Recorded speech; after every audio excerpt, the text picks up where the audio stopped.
Okay, we're live. Good evening and welcome to this live episode of the Philosophy of Information, where we will try to see events of our time with a more philosophical perspective. My name is Andre Meloche, and I would like to welcome tonight's guest, Mr. Arnold Heino. Good evening, Mr. Heino. How are you tonight? I'm very well. And yourself? I'm very well too. I'm very happy to have you with me. Thank you And for accepting my invitation. Arnold, you are a laboratory technician and a true believer in freedom, respect, and self-awareness. We often had good conversation together, and you often describe Canada through many historical moments, like the heroic marathon of hope of Terry Fox, the Canada-Russia 1972 World Hockey Tournament, and more recently, the incredible strength of the Freedom Convoy, who inspired millions of Canadians from coast to coast. As a real advocate of Canada's sovereignty, I would like to know more about your personal history. What are the values you promote? And what kind of country you would like to rebuild? So, Arnold, my first question would be, what are your professional and political stories? Who is Arnold Heino? well, first of all, I'm from Sault Ste, Ontario, born and raised here. Uh, at first 16 years old, I started out as a meat cutter. Then, as I got moved to Parry Sound and became a lab technician at the West Parry Sound Health Center. I've always been dabbled in politics. Actually, my uncle was with the NDP in Sault Ste. Marie, very, very much involved in it. He would go to Mexico every winter, so I'd go over and take care of my grandmother, like she was older, 70s, whatever, and stay with her. And I was in his bedroom, and he had all his Karl Marx books and his NDP books and Tommy Douglas books. So I would read them all the time when I was in there. The funniest thing, it was the coldest room in the house, too. So when I look back and I laugh at it, well, it's kind of like socialism. It's so cold, you know. But that's where I started to learn about politics, and then I sort of dabbled in the NDP, helped out when Cyril Symes was running for mayor here, then not mayor, I should say, provincially. Then you had Tony Martin, so I'd go there and help them out. And so that was when I was younger. Then I moved down to Parry Sound because there was no work, and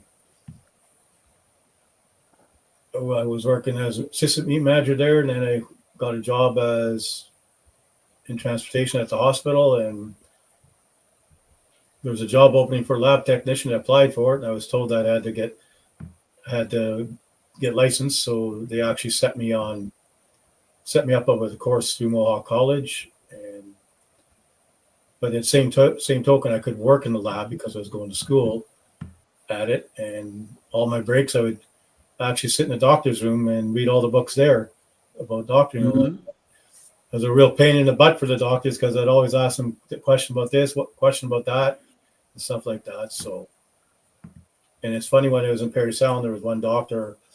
She ran for the NDP down there, and I can't remember if it was federally or provincially, but she wanted me to run for the opposite of her in either provincial, federally. So, but I didn't want to, so because that was a time. It wasn't a Tommy Douglas days anymore, because what's his name there? Jack Layton started to get into the fold, and I think he pretty much was the destruction of the party. So That was federal party, yes. yeah, Did you ever run before? no, it was. She asked me to run down there, but I was more interested in my work than at the time. But I think at the time I was on the board of the hospital too. So I was more worried about the hospital than I was for the politics. So I have another question about Canada, and we know where we are now. what happened in the last 6 years, but maybe more long. According to how can we restore Canada's main goal? And I will quote you because you always refer to that, and I like this first phrase. Whereas Canada is founded upon principle that recognize the supremacy of God and the rule of law. How can we restore Canada based on those two principles? Well, our country, just like the States, both countries are based on Judeo-Christianity, and both are basically based on the Ten Commandments. I mean, that's the most important rules of law that you can have.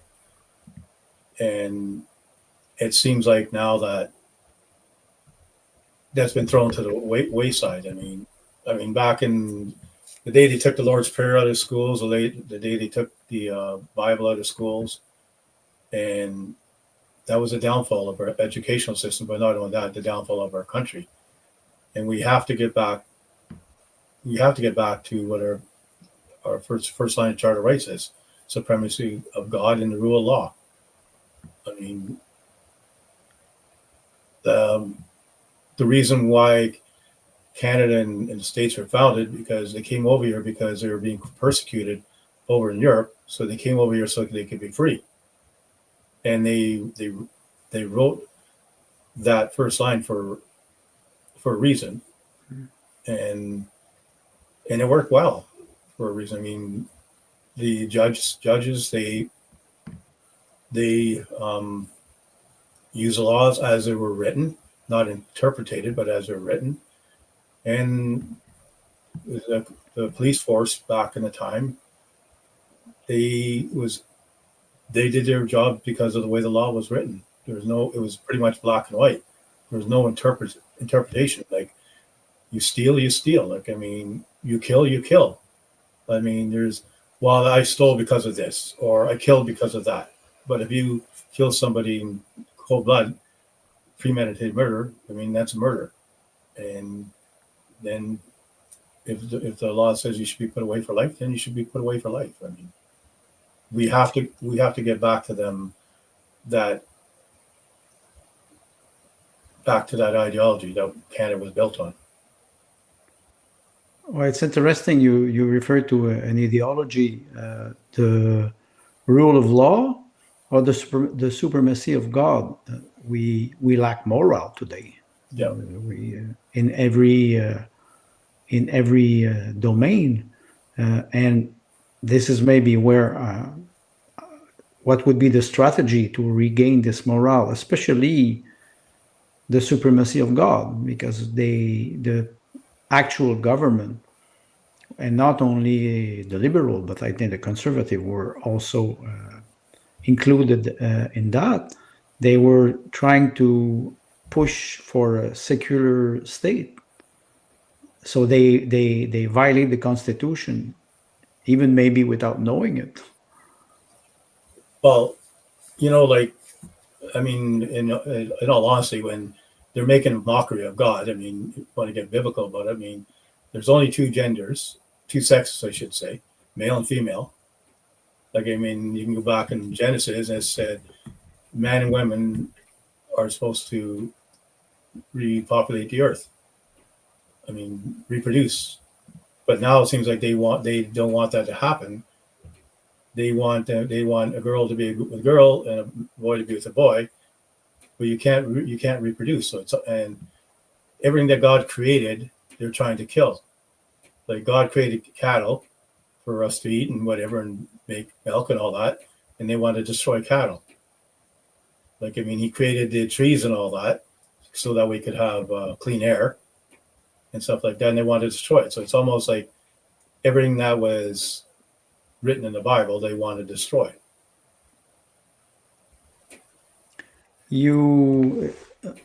I hear you, and I agree with what you're saying. There are two sexes or two gender, and I make a difference sometimes between French and English, because in French we have in the language we have feminine and masculine, which we don't have in English. And sometimes I see that the influence of English over the language is huge, especially toward sexual oriented gender ideology. And yes, they are destroying. I think they're not only destroying faith; they're destroying history too. Yeah. And we often had the conversation, you and me, since a couple of months now that we know each other. And you sometimes referred to the real government of Canada. And I remember, I think it was you. I'm not sure, but I think we were talking about the Laurentians, the fact that Canada was governed or controlled by Ontario and Quebec. And let's not forget that Ontario, what is the population of Ontario? 12 million, and Quebec is 9 million. So it's practically 50% of Canada. Yeah. So are you aware of this? I would say this signification, the Laurentian, and what it means. Some people mention that, and, so I'm asking myself the question. I live in the Lower Laurentian, but it is not related. But still, do you think it has a signification? The fact that Ontario and Quebec would control the rest of Canada? Well, it's almost. I mean, I don't know how well they are. I mean, that opens up a whole can of worms. Now you think about it, it's like Quebec wants to be its own entity. I mean, in I guess you could say it's almost like the French and English. They came over, like the French and British came over. It's almost. I'll put it this way, a different way. It's almost like the Catholics against the Protestant? Protestants. Yeah, because I learned about that when I was Parry Sound because I bought a house in Parry Sound. It used to be an Orange Hall. Mm-hmm. So they built them in Canada, so the Protestants had a safe place to go to against the Catholics. So I guess there was always that war over here between the two religions, that kind of deal. But I mean, obviously, Quebec and Ontario are the most populated, and I mean that brings up. I mean, with all these equalization payments that everybody's starting to complain about now. So why? Except Quebec, of course. Exactly. Yeah. Like, I mean, all the other provinces are paying for it, and yet Ontario and Quebec are still benefiting from it. Yes, I see, and it is it it it divides us. Yeah. And I'm from Quebec, and I see that we do not. First of all, we do not develop our natural resources here, except for hydro electricity. But for the rest, we are not helping. And I think about the institution. We know that our institutions are threatened by opportunists. We see it now, globalists and politicians, and they think only about their career, and they want to impose a global agenda, depriving citizens of their freedom and sovereignty. We saw it with the quote unquote the pandemic. My next question would be: do you think we can reform our institution now? And if we can, how could we proceed? It seems that it can be very difficult now. It seems that the system is locked, especially now with the prorogation. Well, I think first off, federal government was never designed to rule over the provinces, and we have to let the provinces do what they're supposed to do. Like basically, federal government should just be an umbrella over them, and because every province is different, has their own specialties, but you brought up a good point there that Canada is working against each other. We have to get the provinces to work together. I mean, we're in one province and all that, but we have to be able to get the provinces to work together. And I think if the federal government gets their hands under the pot kind of deal and lets the provinces work together, our country would work a lot smoother. I agree with you, and the funny part is I'm doing those interviews. I did 4 interviews, and all of them were in English, and I have hard time finding somebody who wants to have an interview with me in French. I don't know why, but when I start to, first of all, when I started to run for the People's Party, I started to meet people from coast to coast, like we say, Anne Marie, from one ocean to another. And I started to discover my own country. So honestly, I was a little bit ashamed that I'm discovering it a little bit late, but better late than never. Arnold, you live in Sault Ste. Marie in Ontario. And when I was preparing the interview, I tried to find information about you and about the riding. And I was happy to discover the influence of the CPR, the Canadian Pacific Railway, in the development of the region. I found an old map, and I was very curious about it. And in my village, I live in a village in north of Quebec, north of Montreal, which the name of the village is New Glasgow. And we still have some remain of the CPR railway here next to my house in the Ashigan River. So could you describe for us the characteristic of your riding and the CPR?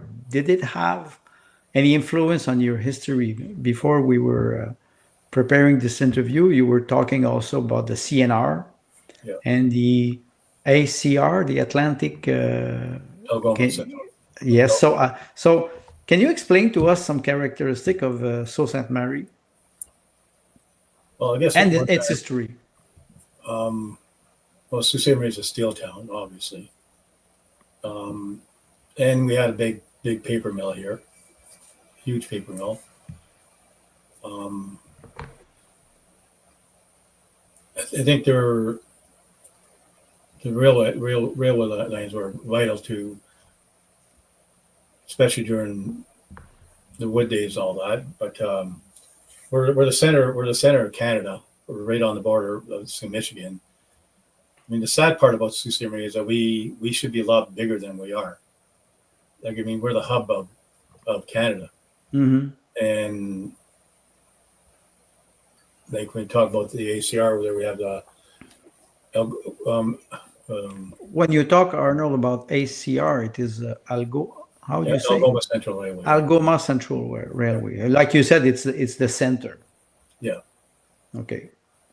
I just went blank there for a second. Because I was looking at the map that I found for the CPR, and I was very impressed. I found a website about the CPR, and I said it goes directly in Sault Ste. Marie. So I was. What was the influence? You mentioned the mill. Yeah. But the riding is the city is quite old too. Well, it is, yeah. Like, I mean, a lot of culture, a lot of Italians, a lot of Finns, Germans. I mean,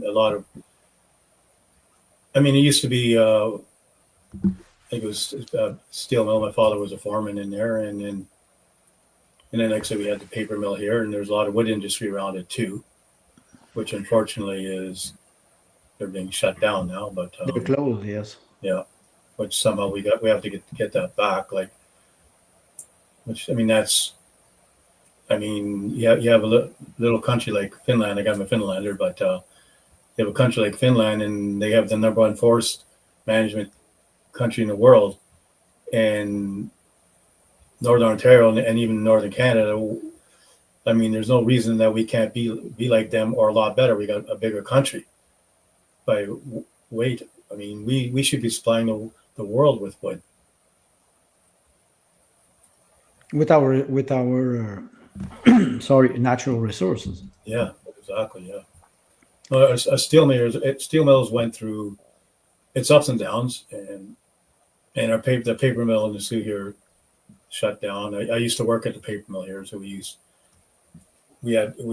to make super calendar paper for magazines and all that. So it went through its up and down, but the paper mill always goes up and down, like it's just a cycle. And then steel mill, it's I guess it lost money in the last quarter or whatever, but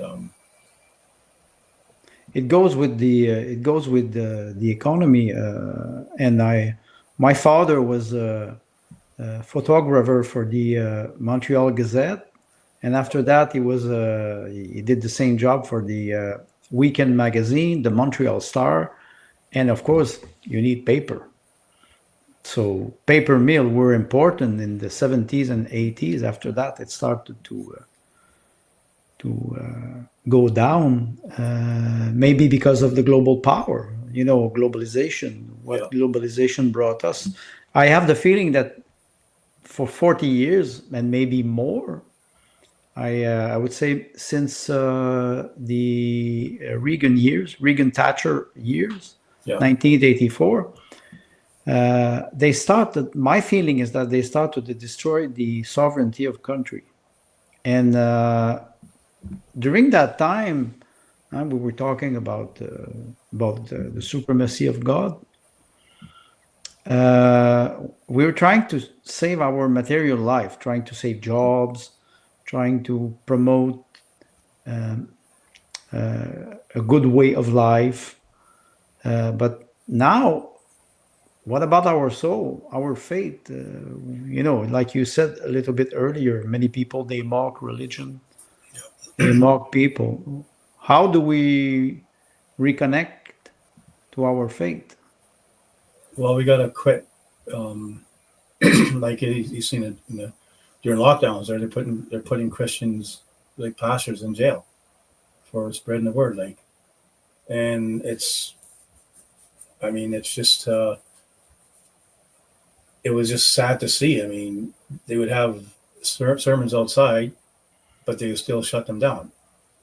But they would have no problem keeping the mosques open. That's just totally wrong. It's almost like they have a purpose to destroy Christianity. It's what was the name of the priest, Father Paslovsky, was Art Pasovsky, yeah. Arthur, who kept his church open in Quebec. In Quebec, they were closing churches and they were leaving the liquor store open. Well, same thing in Ontario. In Ontario. Yeah, I remember doing blood work on a pastor who I respected, and I went to his church a couple of times, and he says, how's sermons going? He goes, well, we had to shut down. I said, seriously, you shut down? He goes, well, yeah, the government told us to. I said, but doesn't it say in the Bible, yes, we're supposed to go by the government's law, but when the government's law tries to supersede God's law, then we have to go by what God's law is. Exactly. I said, you just destroyed the message. If your government's telling you not to preach, you're gonna get persecuted. Just Jesus died on the cross, whatever. But and I think we have to get back to that. We have to get back to the biblical ways. So, your fellow citizen in Sault Ste. Marie, how do they feel about what happened during the pandemic, especially closing the churches? Were they concerned? Not a lot of people in Sault Ste. Marie, they went along with it. Like a lot of Canadians everywhere. And I think a lot of them. Everybody has so-called faith in the government, and it's just the way they've been brought up. When the lockdowns came, I told them flat out, I'm not going to get the shot. And even where I worked there, they brought in all this DEI. DEI, yes. They brought that in. I said, I'm not going to play that game. And everybody, I remember coming to work one day and there's walked through the door and he goes, Arnold, you're not going to like this. I said, you guys, they're going to make us make the shots. I said, I told you so. And, and, Yes. and I went, I went in the office and you're going to have to take shots. Well, it's not going to happen. I mean, no use even talk to me about it. When time comes and you guys let me go, then let me go, whatever. Everybody got the shots, whatever. And funny thing is, I never missed a day of work because of it, because I didn't get it. But like when I talked to some of my coworkers, they, even at the time, though, they respected that I stood up for my rights. There was a couple, that were, they thought they knew it all, whatever, and said, anybody gets sick with it without getting the shot, then they shouldn't get free healthcare or anything like that, whatever. And I said, do you realize how you're talking, all that? But all in all, a lot of them said, it takes a lot of courage to stand up for what you believe in, and so we respect you for that. So, For maybe 5 years, practically now, because they started to promote the pandemic around March 15, March 13, 2020, practically 5 years. Did it change? How are they feeling now? Do they see what happened? Oh, they do, yeah. They, like when I went back cutting meat there, I see them in there, and they a lot of people are regret doing it now. Like, but the thing is, again, everybody is so, they believe in the government and all that. And again, as a lab technician, I did my research into it and said something, as the saying goes, something smells rotten in Denmark. And I just, even when I got brought in the office, and I said, I remember our district supervisor comes in, and they're shutting down the one lab that I was working in and put everybody into the one central lab.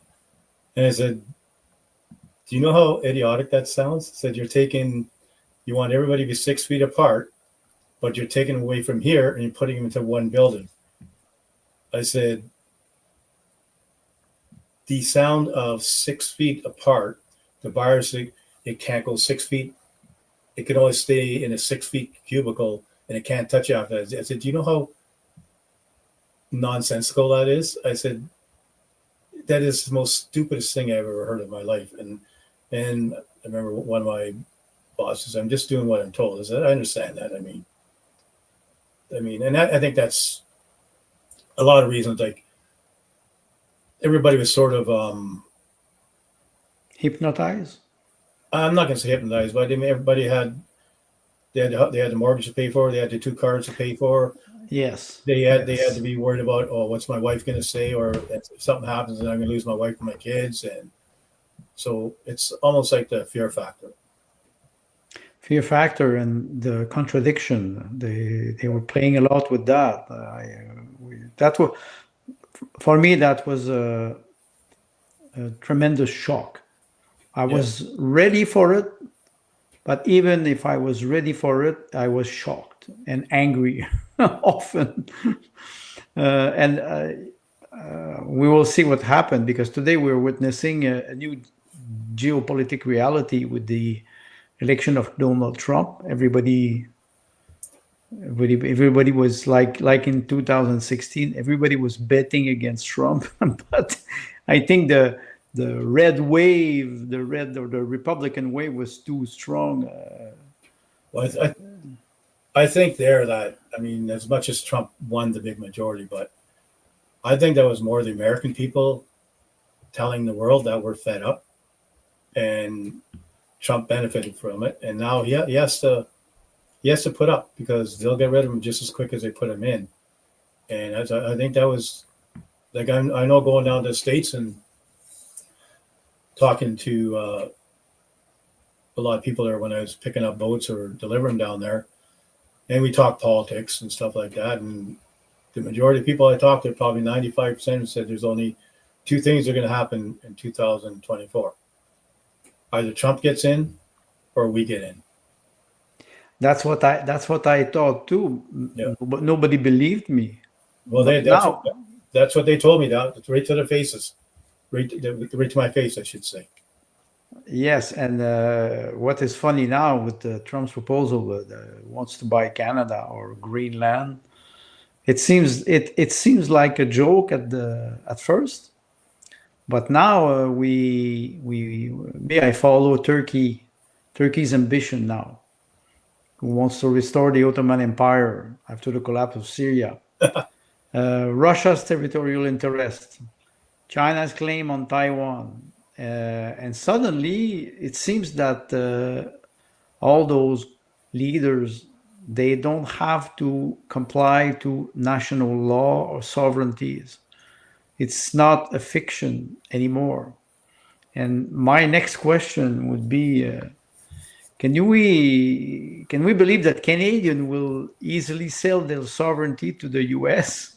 without even fighting on the level of Canadian tradition and history? Because I saw in Quebec they were showing the little fleur de lys flag. Take us in Alberta. Take us. Everybody said, wait, wait. 3 weeks ago, it was the maple MAGA hat. We stand for D, and suddenly he just makes a joke, and you're ready to go. So, what do you think will happen? I think, I think what Trump is doing, because Trudeau has badmouthed Trump ever since Trump got out of power and insulted him many times. And Yes, you're right. I think this Trump's way of humiliating Trudeau as much as he can, and I think he's going. And I think that's his whole goal. Because Trump likes to play around, and you got to read between the lines. But I think that I don't as much as I love the Americans, all that. Love my country first. But what I think we should be doing is working together with Trump to become an economic power. So that because the two countries should combine economically, not physically. Because could you imagine, like, if we have the most oil resources and natural gas resources when we haven't even tapped up in the Arctic yet. Like the Canada States could be totally dominant on the world front and have the other countries begging for us, and we could be so economically independent, which is why I don't think why none of our government has ever want to do that. Like you go back to Brian Mulroney when they did that North NAFTA agreement, I think it was. The NAFTA, North American Free Trade Agreement. That was the stupidest. That killed the auto industry in Canada. It destroyed all. Yes, exactly. In Ontario and in Quebec, I remember that. It destroyed the steel plant at the time. It destroyed Hamilton. It destroyed Flint, Michigan. It destroyed the car industry. They all went down to Mexico. The only one that benefited was the Mexico. Was Mexico? Yes, you're right. But you heard Doug Ford. Now Doug Ford and François Legault, they're going to Washington D.C. in February to meet President Trump, and we know Doug Ford and we know François Legault from Quebec. They always say they work together, but I think they hate each other. That's quite fascinating. How we will Canada is a very large country, and we have, like you mentioned, so huge natural resources, but the provinces are divided when it comes to I would say provincial sovereignty or prerogative. How do you think we can reconcile the two solitude, the English part, which will include the West and the maritime, and especially when it comes to equalization? How do we? Because if we want to negotiate with the United States on a very strong basis to develop our resources like partners, we have to be united in Canada. How we will do that? Well, we got to figure out this equalization thing. What did I heard today that Quebec got what 13.6 billion dollar this year. Yeah. So I mean, that's got to be figured out, and that's the first thing that's got to be figured out in Canada, and we got to get cross-border trading in Canada figured out too. Like what I mean, like I don't know much about. I'm not well versed in it, but you have to be able to cross-border trade in your own country before you can cross-border trade with another country. But again, even without the states, we could have more money than the states with all the. We could do exactly what Trump did in 2016 when he had all the oil reserves filled up, plus oil to spare, and the states was pretty much self-sufficient. Why aren't we doing that?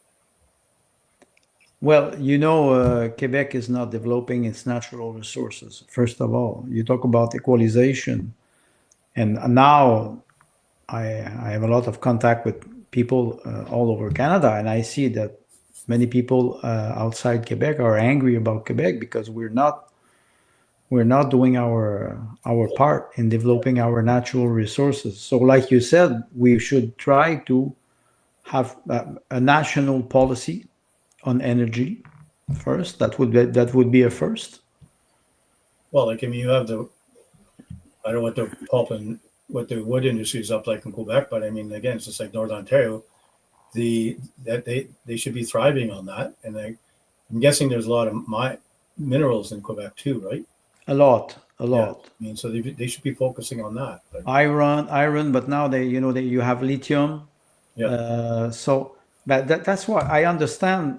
I understand the conflict, the historical conflict. I understand it now more, and I go on the other side of the Quebec border, and I see it with another perspective. But I'm concerned. I think Quebecers, they're not ready to work for historical reason. They're not ready to work with the rest of Canada. But the problem is that the more we do this in Quebec, the more we isolate ourselves. well, you bring up a good thought there. Like, and we would talk about the truckers convoy, or even the 1972 hockey series against Russia and all that. But the problem with Canadians is they don't know how to work together. They always want my idea is better than yours. Let's do it this way. They don't know how to talk like you and I are talking right now. Mm. I mean, and that's why. Like I was watching an article the other day.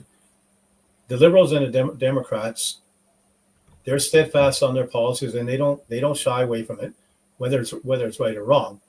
But when they bought into it, and they buy into 100%. I mean, that's almost like a communist party, you could say, And Almost, yes. yeah, and then you have the Conservatives. Like it always seems like they're always splitting apart somehow. And I mean, you can say that's good because you got free speech and free ideas. But it's always somebody. I'm better than you. My thought's better than you. So yours isn't going to work. So we're not going to try it. So they don't know how to work as a team. Like I'll use the analogy of a hockey team. Like I mean, everybody on the ice can skate. But some people are good fighters. Some people are good defensemen. Some people are good on power plays. Some people are good on scoring goals, and you have a good goaltender. And I mean, they all have different. They all can skate, but they can't win if they don't work as a team. And you see the teams that actually win the Stanley Cup, they know their role in that part, and they're willing to sacrifice to gain the goal. And I think a lot of times with conservatives and even Republicans in the States, it always happens that they don't know how to gel as a team to get to that goal. It is interesting because when you're referring to this, I go back to the 70s and the 60s and the 70s with the rivalry between the Toronto Maple Leaf and the Montreal Canadiens. And I was a young man. You were a young man too. And for me, it was like maybe okay. You had the Ottawa Senator later, and the Detroit Red Wings and the big bad Bruins. Yeah. But the real rivalry was between Toronto and Montreal all the time. Oh my God! I remember when I was a kid, go with my grandmother's and Saturday night with Howie Meeker on there and a bunch of Montreal Canadiens we played. My grandmother would be right in front of TV like this, and she had glasses on, and everybody said she couldn't see. But it seemed like every night when she's watching Canadians when they scored, she could see, and she'd be cheering all over the place. It was so funny to see. But that's a good point. The common history. You mentioned Terry Fox. You mentioned the tournament between Russia and Canada, but the rivalities between Canadian hockey team. Canada is a hockey country. Yeah. Today young people, they play soccer. We had the Montreal Expos here. We had the Toronto Blue Jays, but still it's hockey, and hockey was the common denominator for Canadian. Yeah. So maybe we will have to reinvent that, because I don't know. Canada is now what we have 41 million people, lots of new Canadian, and they don't bond to the Canadian value that you were mentioning earlier. But now I see that there were several laws that were passed that were jeopardizing Canadian freedom of expression. You remember the Bill C-4? Yeah. On conversion therapies, which always target the Christian values. The Bill C-293, you sponsored that a lot on pandemic management, and the Bill C-63 on hate speech. Yeah. But now that the government has been prorogued, and all the actual project that were not voted will fall, do you think the prorogation of the parliament is a way for the members of parliament to escape their accountabilities? Because there's a lot of things that happened in the last 5 years, and now it seems like Justin Trudeau prorogues the government, and there will be no accountabilities on those bill of law. So what will be the next step?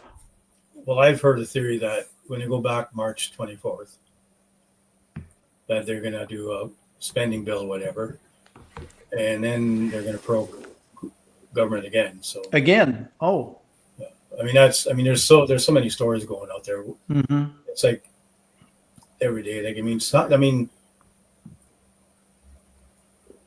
I'd go as far as saying Trudeau has something up his sleeve. I don't trust that guy. And well, in all honesty, I don't trust any 338 that are in Parliament. They're all. Trudeau has something up his sleeve. I'm sure he knows what he's doing. So there's something that smells there. But we need a government in there that we got to get Canadians united again. We have to give them hope again. So, because I think the Canadians are so down and out now that, and I think now the Canadians is starting to affect them a lot now. So, yeah, we see it on the housing, we see it on the inflation, which is incredible, and the debt. Is it possible to reverse the trend toward state control? Because even at municipal or provincial level, we see that the government, they are pushing an agenda like the UN 2030 agenda with those goals. How can we reverse this trend? Well, first off, we got to stop We got to stop the mass deportation. I mean, mass immigration. I should say. We have to stop it. I mean, that's what a lot of that has put so much pressure on Canadians. And you see them; they're shutting down streets in Toronto. They're shutting down streets in Montreal and Vancouver. Mm. They're burning our Canadian flag. They're shouting "Death to Canada." They're on the streets telling people to go back to Europe. You're not Canadian. This isn't your land. All that. I mean, if that's not an act of war, or a threat of war, I should say, I don't know what is. I mean, when a group says "Death to Canada," and they're getting away from it. Yes, the police does not react. Yeah, and I think, in all fairness, the police. I mean, how many people are we getting in a year in Canada? 1 million or million? Last year it was according to the statistic of the People's Party. I think it was 1.9 million, including temporary foreign worker, students, and refugees. I think 1.9. So you have that many people coming in, but you're not increasing your police force. They wanted to defund the police. You can imagine. Exactly. So, and these people come up, like they're allowed to come over here on the streets with their swords on. And I mean, these people, they come from their way of life over there is fight all the time. Mm. And they don't fight like in Canada, like it's like one-on-one kind of deal. Like over there, it's like they gang fight you.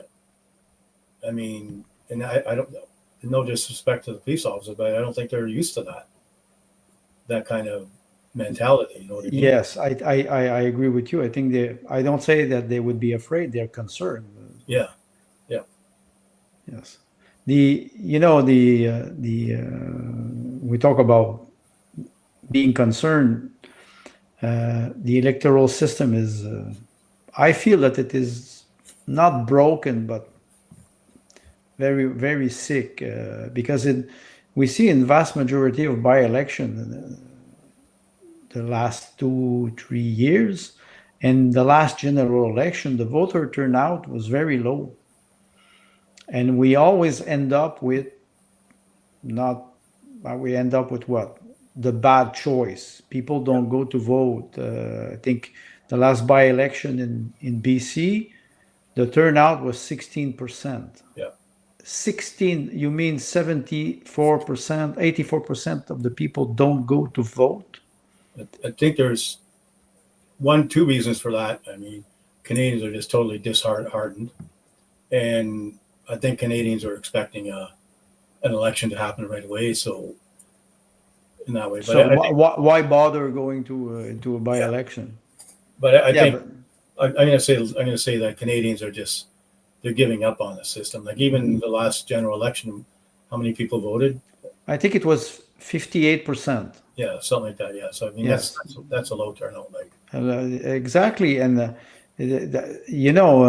how can we make them aware of the importance of voting?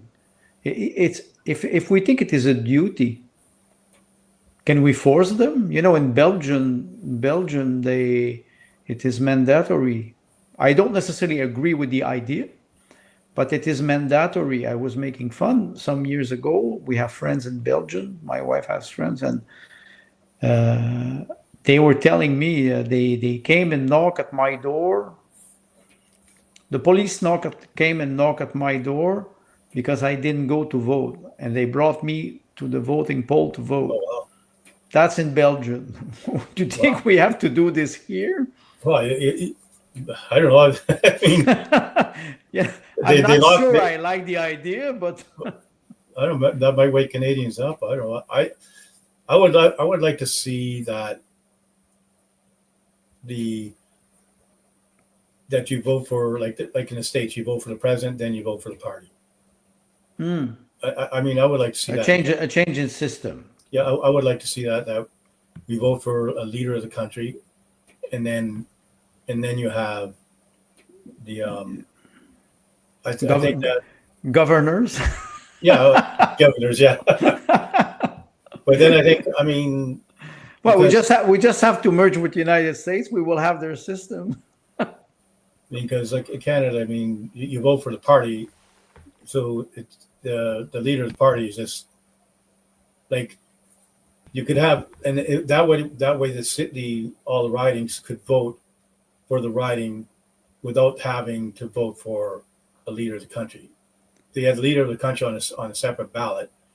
They would I think they would vote more More according, freely. They would be more enticed to vote. and they vote more for the right person for their like let's say I'll use Sault Ste. Algoma.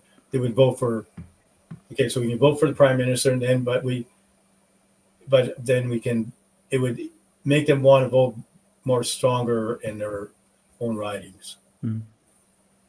It is funny because I don't follow Justin Trudeau. I don't like the man at all, and I don't hide I would say, my resentment toward this man. But I think he gave an interview. It was yesterday or 2 days ago, and he said that he regret that he did not reform the electoral system. He regret after 9 years. So it is quite funny to see that they all promise that they will reform the electoral system, but they never do it.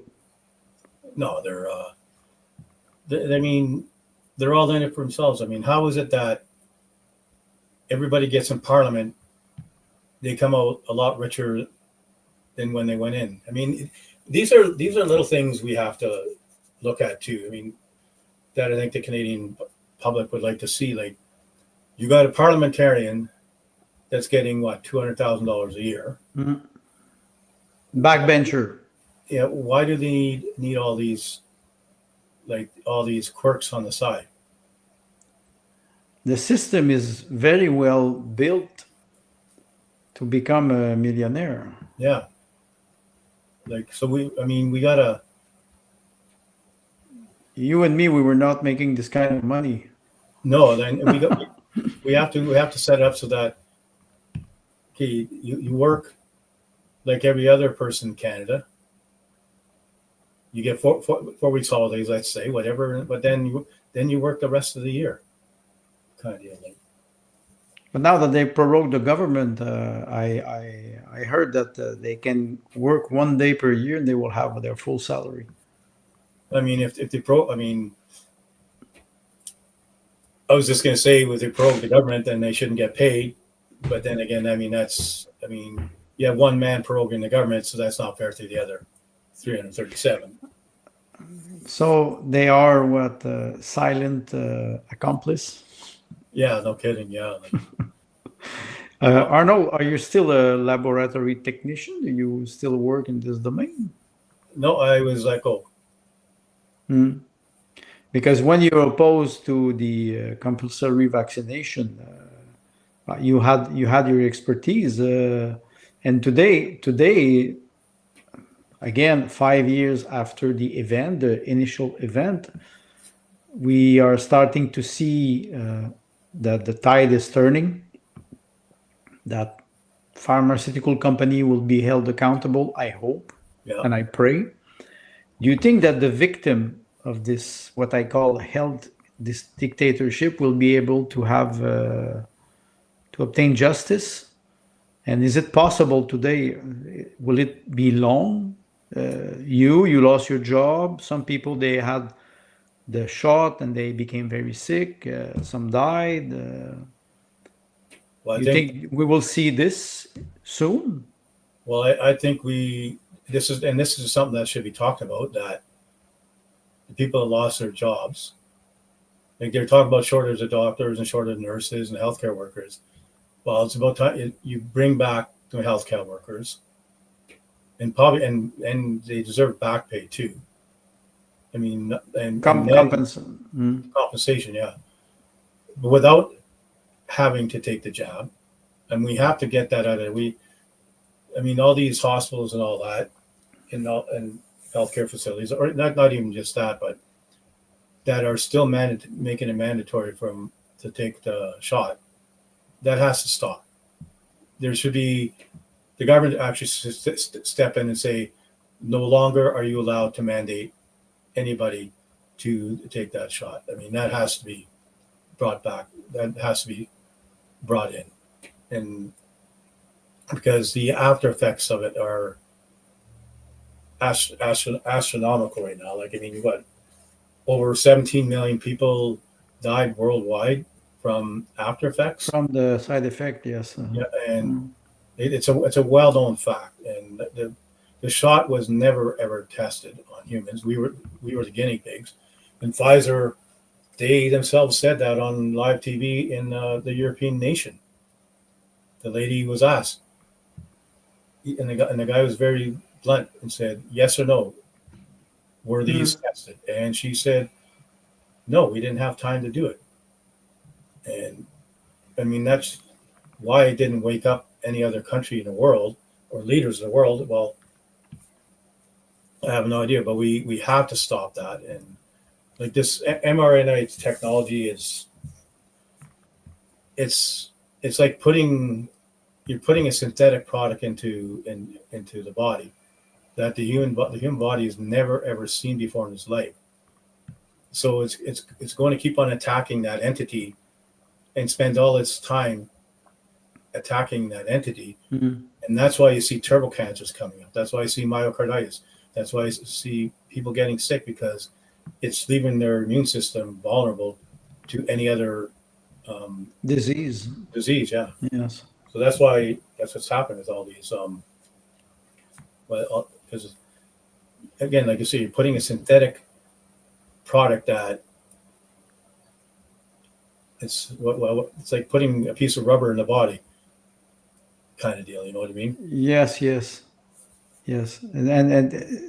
it brings me to something that is maybe more. I will not say religious. I will say spiritual, because we live in a secular state. Even if we have, like you mentioned, the supremacy of God and the rule of law, there's a majority of people that are opposing faith and science. I was like that many years ago. I thought that faith was not suited in science. Now I started to realize that I was wrong, that it's not about opposing them.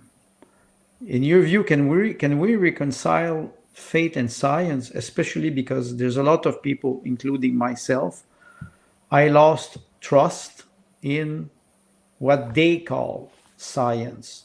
For me, science, it is not to believe, but to experiment. So how can we reconcile faith and science, especially today? Maybe we need God more than ever. Well, I think, I agree. I totally agree that we have to get back to faith. And I think with science, I mean, they have a lot of theories out there, but that's just what they are, theories. Yes. And a theory is not a fact. It could be, or it couldn't be, but it's not a fact. So, like, I mean, everybody talks about the polio vaccine, but they don't talk about, at the same time, they got clean running water at the time. So people got clean, and that's funny. It's funny how everything went down. Actually, when they got clean running water, I think polio started to go down. So. Yes, and I think it is a good thing that you mention it. They sometimes hide a part of the information to make you believe that, like you said, the polio vaccine solved everything. But we were talking about moral sense. If people start to lie like this or hide information, what does that tell us about the moral code that we have? Well, why did Pfizer want the vax to be hidden for 90 years? I think it was exactly 90 years.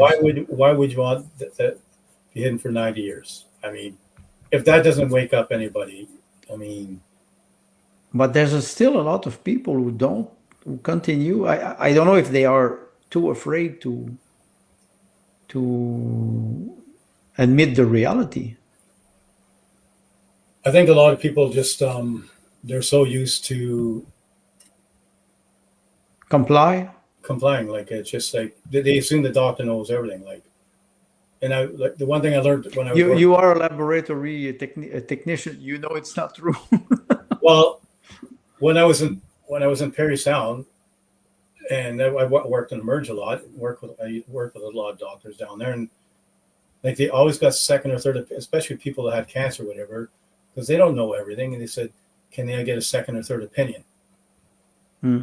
Okay, so when you have doctor, and then when this all this shots came out and all that, and some doctors were not secure with it, not liking it, didn't think something wasn't right, and they get shut down. So the thing about doctoring is you always get second or third opinions of something if you're not sure. So when you have a doctor, like what's happening with that police officer, Gurus, I think her name is, Hmm. like Yes. Yes. she's getting raked over the coals because she's seen something that wasn't an anomaly that wasn't ever happened. All these baby newborns being dying, and so she looked into it, and there's facts that prove it. I mean, I don't know how many people I've seen. There's a lady out west that she got big time after effects of the shot, and this was from Alberta, and they didn't want. They just said it was in her mind, whatever stuff like that. And so finally, she went down to the States. Can't remember where it was, but and this is might have been Utah. I can't remember where it was, but they said all her symptoms are because of the after effects of the shot, and yet Alberta they've refused to acknowledge that. So we are still struggling to find the truth, or we know it, but the officials are not collaborating very much.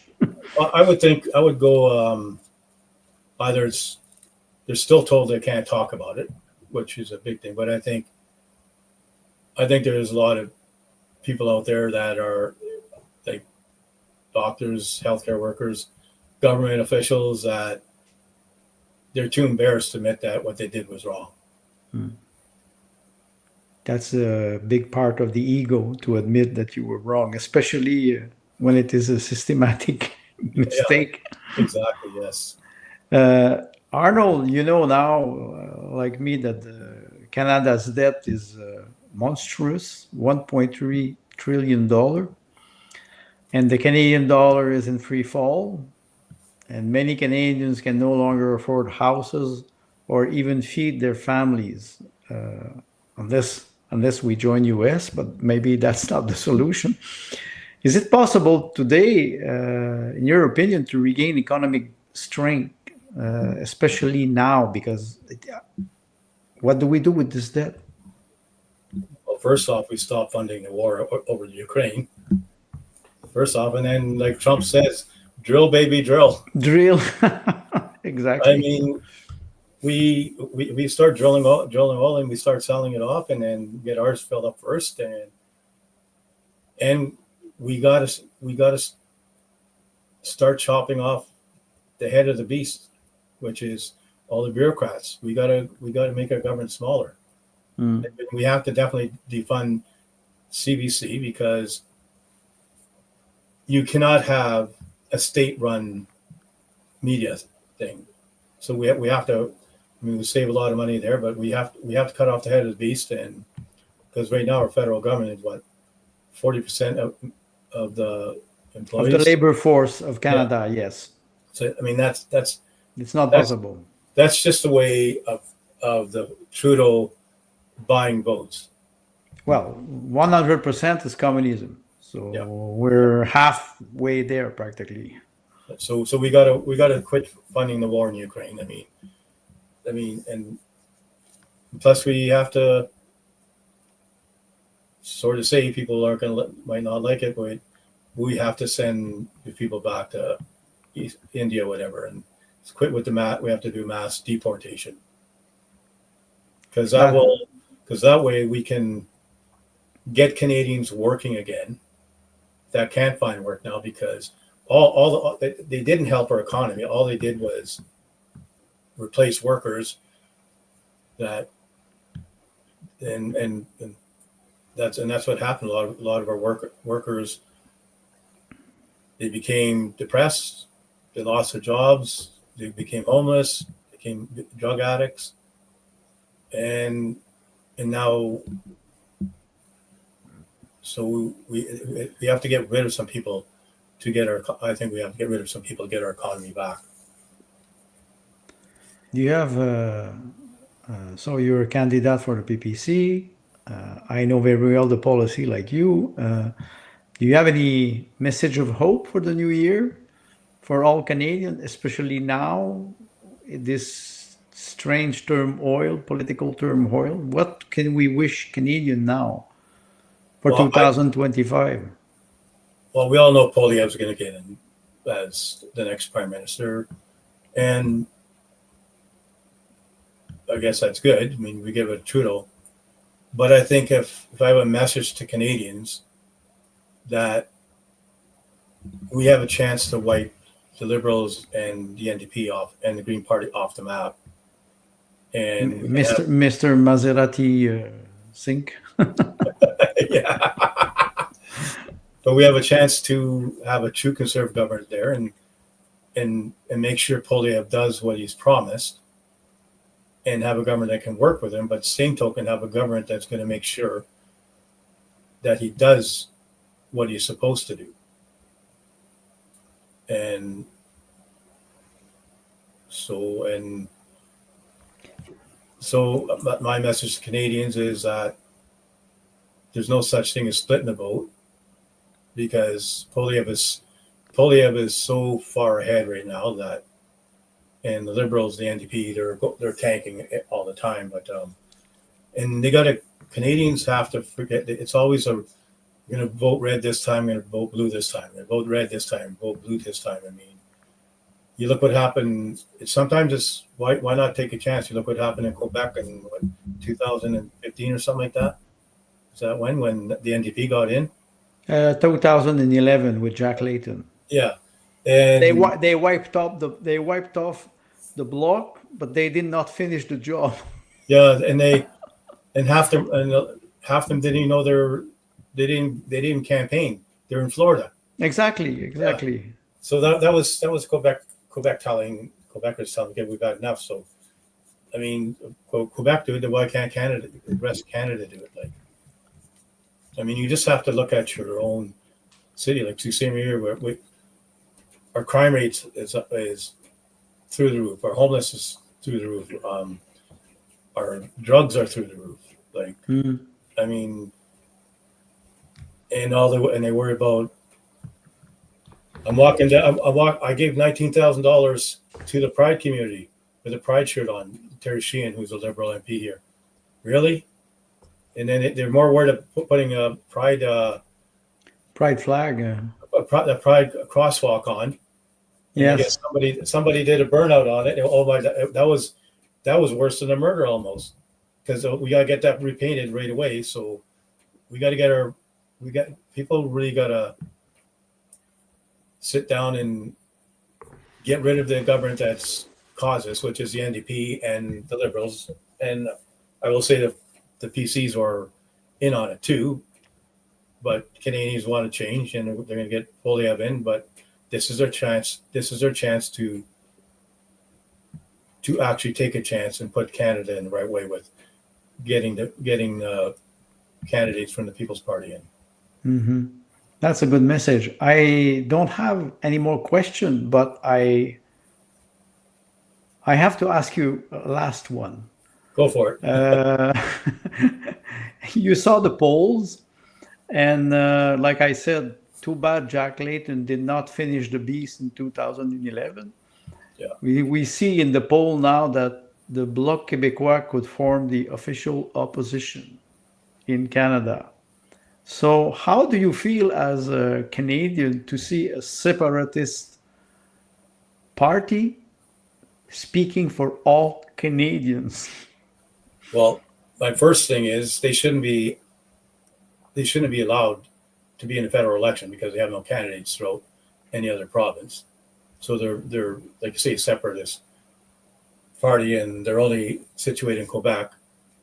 But this is if Canadians see that, then this is their chance to take a chance and make a big difference. Because we already know that we can't trust the NDP. I mean, they've gone so. Like I look at Tommy Douglas would be rolling in his grave right now, but Yes, and Jack Layton too, I suppose. or Ed, maybe Ed Broadbent. Ed Broadbent. I'm not a fan of Jack Layton. I thought he was. I remember when he was. He told his front benchers that they had to vote for abortion, and if they didn't, he was going to put them in the back bench. So okay, you threaten your candidate. Yeah. So I mean, well, That's another. Maybe that's another. That will be another subject we can talk about, abortion, next time. well, you look what his wife's doing to Toronto, Olivia Chow. Yeah. Oh no. No, I don't want to see it. I look. Well, Arnold, I hope people will support you on your political journey. I want to remind our viewers that you are the official candidate for the People's Party of Canada in Sault Ste. Marie, Algoma riding. So, thank you for this interesting interview. I wish you a happy new year, full of hope and strength. And maybe you have some final words of advice for Canadians. Well, first off, I want to thank you for this experience. It's been a blast. Hopefully we can do it again in the future. My message is to all Canadians, it's time to make Canada glorious and free again. Time to get back to the supremacy of God and the rule of law. Canada was great, Canada is great, and Canada can still be great. Together we can make it work. I think you have one message. God is right all the time. All the time, God is right. Yeah. I like this. I like this a lot. So, ladies and gentlemen, thank you for your presence. Thank you, Arnold, for accepting this invitation.